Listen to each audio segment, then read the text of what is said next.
Emma.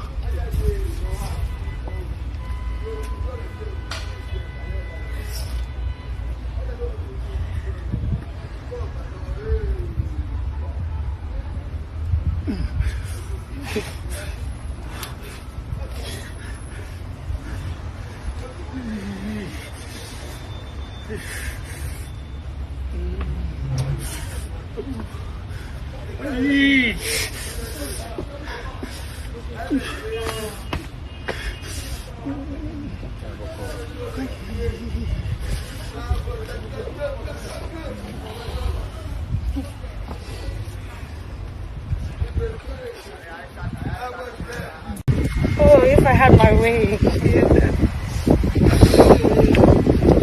If I had.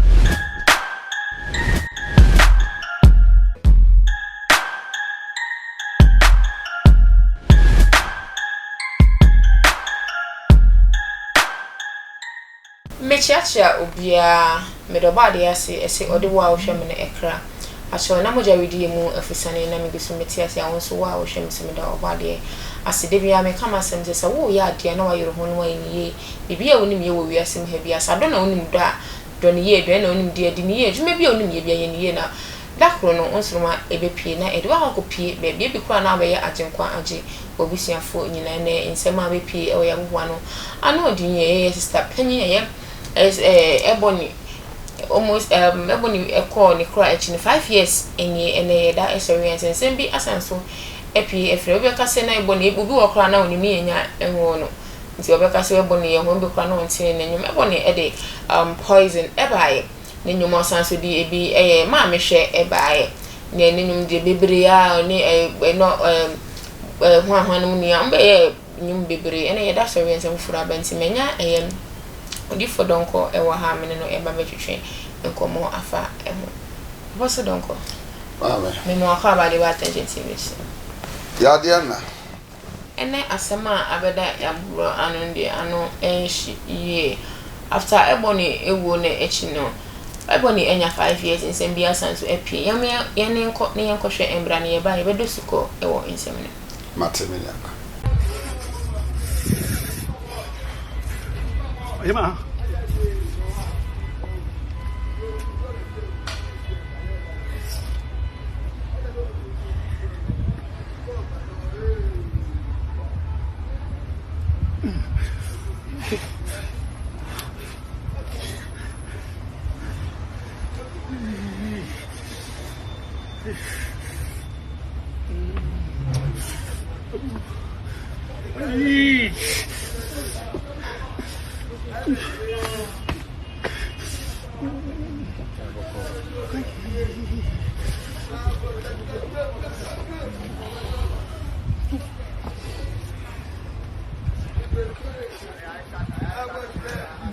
Oh, if I had my way.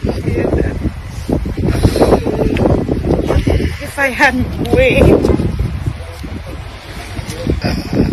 If I had that chance. If I had that authority. But I can't live my. I don't know how you want to say. Who are we to question the maker? Mommy, may your soul rest in perfect peace.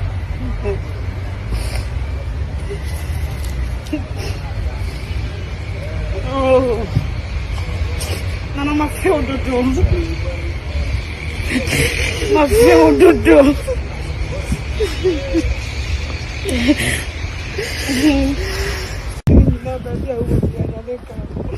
Nana, I'm out by. Nana, we are the best baby. I will be. Obaji shebia wati body for this is you na pabia back to center madam kozo o baji subia na madam kozo e bebia hu ni ko tensi papa to baby papa okay rest in peace. My father Mr. Opoku Kwasi fuck him. Today, this is my bed. Today, I'll be sleeping here. Whether I have food or not. Today, I'll sleep here. Because where am I going to? Like, I'm even afraid living with human beings now. Because even if this is my own father's reaction towards me, then I don't think I should be amongst human beings. I should be afraid for my life. Because if this is how much my dad doesn't care, even when he strongly believes I'll be coming back to life, and this is his reaction towards me from the time I started judging. I didn't see it coming. It caught me off guard. I woke up to the situation. I woke up to the fact that I was doing that. And this is the reaction from my own dad towards me. Wow.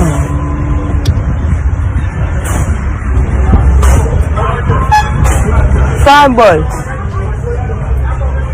What's your name, Mami Sabon? What's your name, Mami Sabon? I am here. I don't know behind Jindi.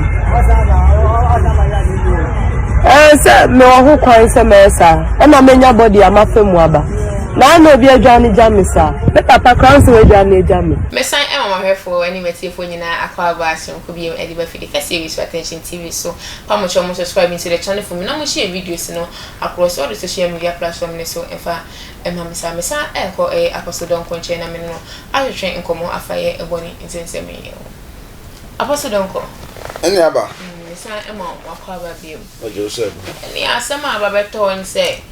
Eboni anya 5 years na busuafo ekọ ni na so no mokwakoye amamre amane se ne akanfo ni ba bia bia se nyina obi efiri ma onya 1 year mbekọ 5 years ne we bi obenya bia no makọ no makwakoye amane. Eboni papa ekọ ye ni abawa biti. Eboni ena so se ono na asan aba nti papa fa mi kofie eboni papa enfa ni kofie nti ne ba no asan so ababiem na saade na ewo ho se saman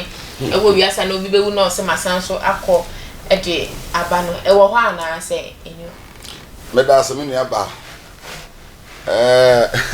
asma we da be de emo oyoro mo nipa wewu mfienu na wasa aba se woni eboni die fa nkofi ene se woni mfie kwan ebe se wo ba fie ona ka se nkofi esa wo ba fie se am passe wa ni eboni ne dia ene ye de wa chefom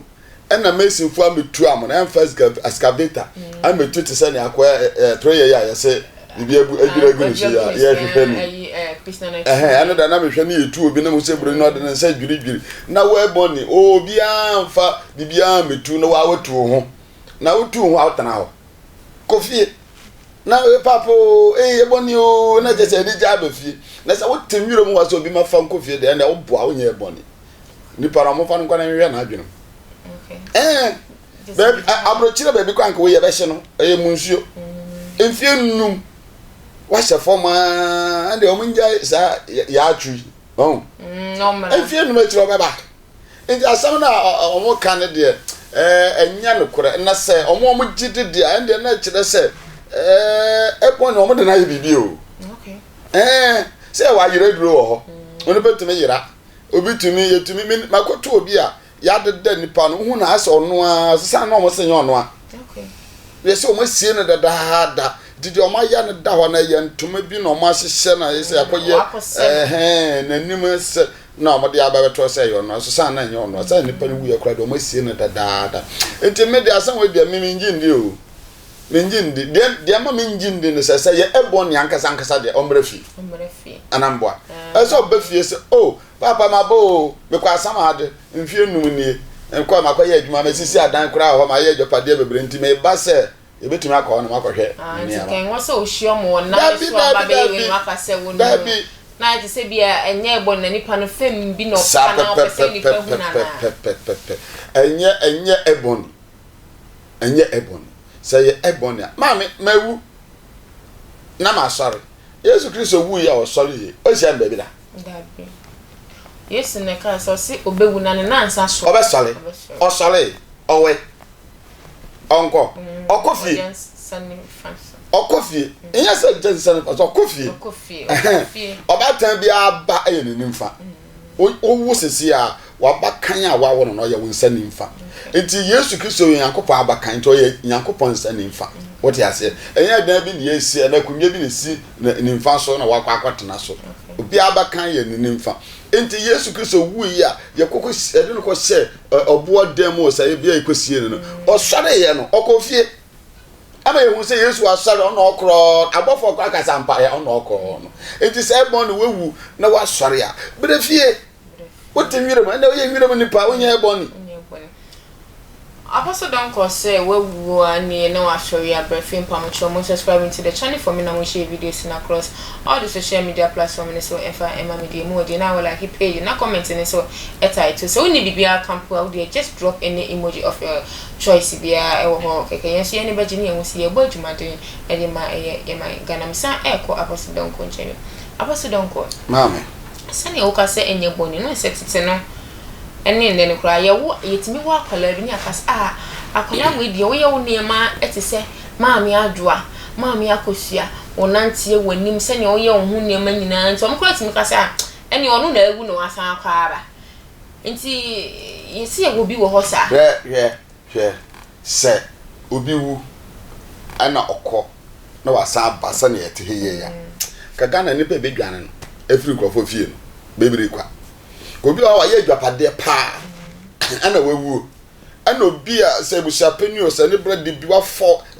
patapa kwan bi so wa je dwapade ni nyina kanta so na ono otifie ho ne ka oti aso tem no ne no ono odem wote ase se ya mpa se onipa ku koba ebetena ase a anka me ka na wa jetimu a wo meyere kura modi na si ba bi ma me mba bre meyere bre no kama babu abu de bia me hia no me bo wasom sa wo hu me so what you say enti ye wakase be ho aye ka ya na atiasefo na ya na ye gidi but what do wadwono ekofom pa na wdo mo sikwa hu se da asema ye ke de enya ne kore mami enya ne koro efi se me choice si amewu na me fie ya mesi na me wafo bi aba se me yere nsori wo fie no mu se nipa kwaba mo fa de bi obo se me bona so hu me because ma ba wo sunsun mu ba se nipa ba se na ye hu ni se otewe na